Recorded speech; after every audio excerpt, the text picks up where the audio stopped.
The ethanol industry's impact on the state of South Dakota has allowed nearly every sector of the state's economy to thrive in ways that we would never have thought possible without this new homegrown industry. Corn farmers take great pride in helping to produce over 1 billion gallons of ethanol in our great state, and installing infrastructure like this moves our industry in the right direction.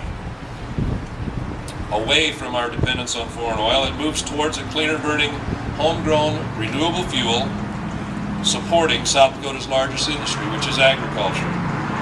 At the same time, I can see by the prices on that sign out there that ethanol is saving the consumer money at the fuel pump.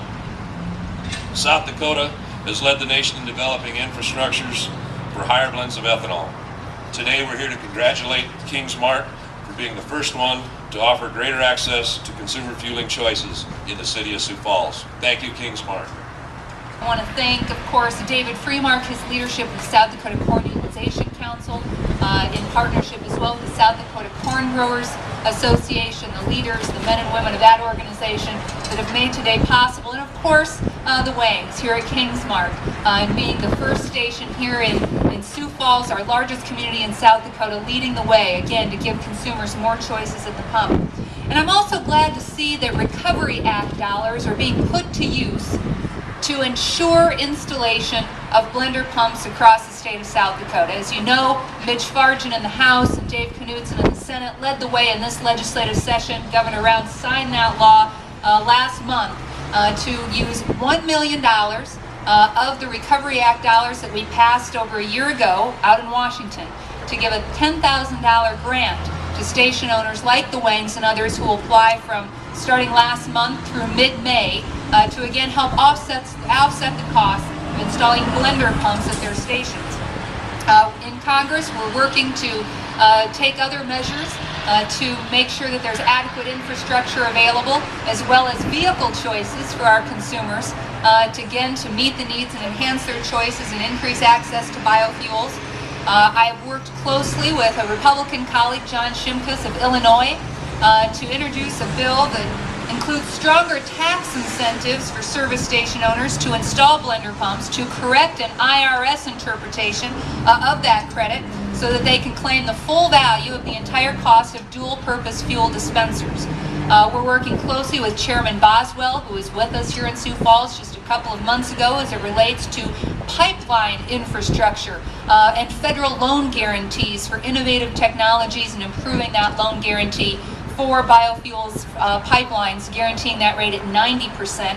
We're working on a bill closely with that mirrors some that are already introduced in Congress. We're working closely with Brian and others with ACE, again, as it relates to increasing the percentage of the tax credit, as well as the flex fuel vehicle mandates for production over the next few years to ramp up both the installation of blender pumps and to make more flex fuel vehicles available across the country.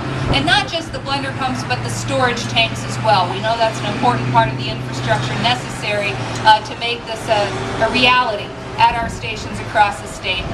We have a real hard task ahead of us this year, but one that I'm confident that we will overcome, and that is extending the VTEC, what we call the blender's credit. We need to extend that beyond this year, as well as our small ethanol producers tax credit, as well as the cellulosic ethanol production credit. If we don't extend that credit, and I'm one of the original co-sponsors of a bill to extend this 5 years for the VTEC, 3 years for the small ethanol producers credit and our cellulosic credit. If we don't get that done, that will cost 112,000 jobs. It will reduce ethanol production by 38%, increasing our reliance on foreign sources of these biofuels. And so I'm confident that at some point in the upcoming months, Congress will do the right thing, save jobs, continue to create jobs, and have multi-year extensions of these important tax credits to our ethanol producers across the state of South Dakota.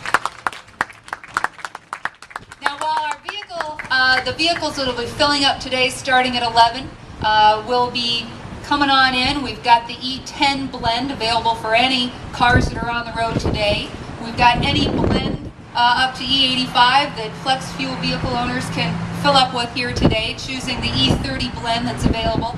We know how important it is for the EPA to approve the E15 blend. And again, I'm confident that they'll do so in the upcoming weeks and months, and Congress is going to work to eliminate other barriers in the regulatory environment as it relates to making sure that the E15 blend is a reality, that we move forward from here, that we work with all of the stakeholders in the industry, again, to reduce our dependence on foreign oil, to increase local economies and what we give back to state and local governments with increased ethanol production and use by consumers at the pump. So it's a real honor for me to be here today with all of you, celebrating the installation of this blender pump in the city of Sioux Falls, which clearly is a market that we want to penetrate even further in giving consumers those choices they deserve. Thank you very much to all of our sponsors here today.